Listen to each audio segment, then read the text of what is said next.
After 5 seasons under the rule of the authoritative yet warm third Doctor Jon Pertwee, Doctor Who was once again about to be completely reinvented, this time by a relatively unknown actor who against the odds would become the face of the show for a whopping 7 consecutive seasons, whilst being perhaps the most instantly recognisable personality and face ever associated with the show. But with a whopping 172 episode run between 1974 and 1981, where's the best place to start with the 4th Doctor, Tom Baker? Are you a Doctor Who fan curious about the classic series but don't know where to start or feel overwhelmed by the whopping 695 episodes? Well, have no fear, as in this series I'll be taking you through a beginner's guide for all 8 classic Doctors, including 3 of my own personal story recommendations, which in my opinion give the best representation of each Doctor and their respective eras. I'm Ruby, aka Hooby Jones, that's Petrol the Dalek, and you are watching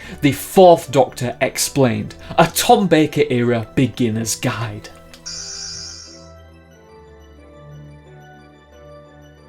I've just got to put it on.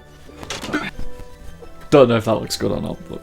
The Tom Baker era of Doctor Who was just such a wonderful time in the show's history. Seriously, if you ask anyone of any age who was around between 1974 and 1981, especially in the UK, chances are they will have fond memories of watching Tom Baker on a Saturday evening. At the time of his casting, Tom Baker, despite having had several film and TV roles, as well as working in theatre under the legendary Laurence Olivier, was actually working on a building site because acting jobs were so scarce. As was becoming the norm in Doctor Who, a new Doctor also meant new talent working behind the camera, with producer Philip Hinchcliffe and script editor Robert Holmes joining the programme, who were keen on making a darker and more adult version of Doctor Who, influenced by the success and world of the Hammer Horror film series. This darker and more adult tone is reflected in my first story recommendation for this video in Genesis of the Daleks. At this point in Doctor Who's history, since their introduction, the Daleks had somewhat coasted upon being just these big bad evil monsters who would skulk around and shout exterminate and terrify children. Especially in the Pertwee era, the Daleks almost become caricatures of themselves, and had in my eyes lost what made them so great and so scary in the first place. So much so that when Terry Nation submitted his original plot outline for this story, outgoing script editor Terence Dix politely told him that he had given them this exact same story several times before, and encouraged him to go deeper with exploring the true origin of the Daleks. Nation then turned in what I think is his best ever Doctor Who script in the masterpiece of Genesis of the Daleks. Upon trying to return to the TARDIS using a teleport system, the Doctor and companions Sarah Jane Smith and Harry Sullivan arrive on a mysterious quarry-like planet, where the Doctor is met by an official from Gallifrey who briefs him on his mission to be sent back in time to Skaro in order to avert the creation of the Daleks. This story, as well as Tom Baker's entire first season of Doctor Who, is so unbelievably bleak, with the characters finding themselves in the middle of a centuries-long war between the Thals and the Kaleds, with the leading Kaled scientist Davros being on the brink of the next great breakthrough. The shadow of the Second World War looms large over this serial, which was broadcast just 30 years after the war ended, and the influences are so obvious, what with the ultimate evil leader attempting to create a new super race and performing abhorrent genetic experiments. Heck, we've even got slaves being worked to death in order to build rockets in the story. Nowadays, all these years later, the story's shocking impact in that regard has probably been somewhat lost,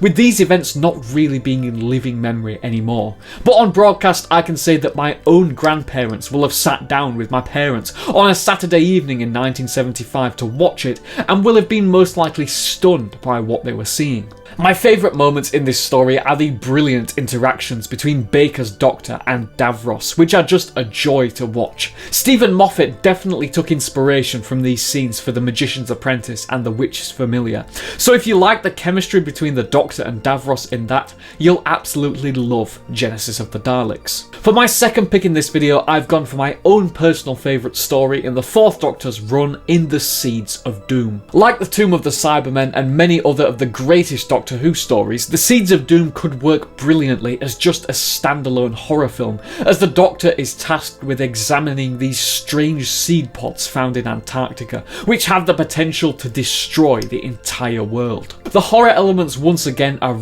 really heavy during this story, specifically as we watch the grotesque transformation of the first man to be infected by the seed pod, which slowly turns him into a giant crinoid. At the heart of this story is a villainous, eccentric millionaire who is hell-bent on adding this prehistoric seed pod to his mansion filled with rare and exotic plants. It's also nice to see that this phenomenon of uber-rich people doing whatever they want to fulfill their weird and strange petty obsessions isn't just a new thing that we have in the age of the internet. The Doctor and Sarah Jane Smith's chemistry in this story is absolutely electric, and you can tell that the pair are just perfectly at ease with each other.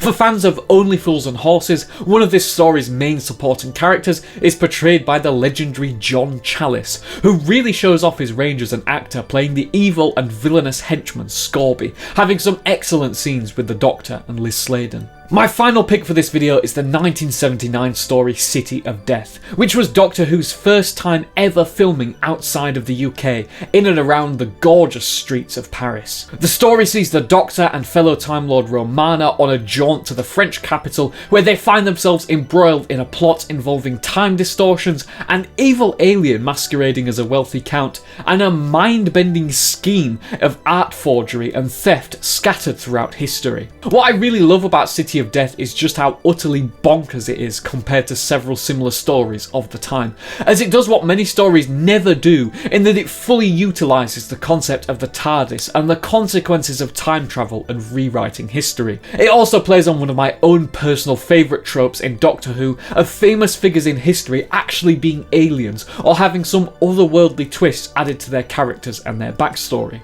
We've also got one of the absolute best side characters in all of Doctor who acts as the other companion in this story, in the private detective Duggan, and it's just so funny and wonderful watching him thump his way through and destroy everything that he touches throughout City of Death. City of Death is also one of the few Doctor Who stories that perfectly balances the comedic and serious elements needed to tell a great story. There's so many great laughs scattered throughout this adventure, which go really nicely with the more serious and heavy moments, like when the Doctor screams when he's just about to be tortured because the torturer has cold hands. Writer Douglas Adams really knew how to craft dialogue for both Tom Baker and Lalla Ward in a story that moves at a pace more akin to what we're used to seeing in the revived series. And so we've reached the end of the reign of perhaps the most iconic Doctor of all time in Tom Baker. And as has been the norm for the past 6 decades, the one constant that keeps Doctor Who moving and fresh is change. And the programme was about to undertake its biggest stylistic and visual change to date under new producer John Nathan Turner, who was about to totally revamp Doctor Who, ready for the bright neon and glossy sheen of the 1980s. Join me in the next episode of this series where we will be exploring the reign of the 5th Doctor, Peter Davison. Thanks for watching. Don't forget to click below to subscribe to the official Whoby Jones YouTube channel.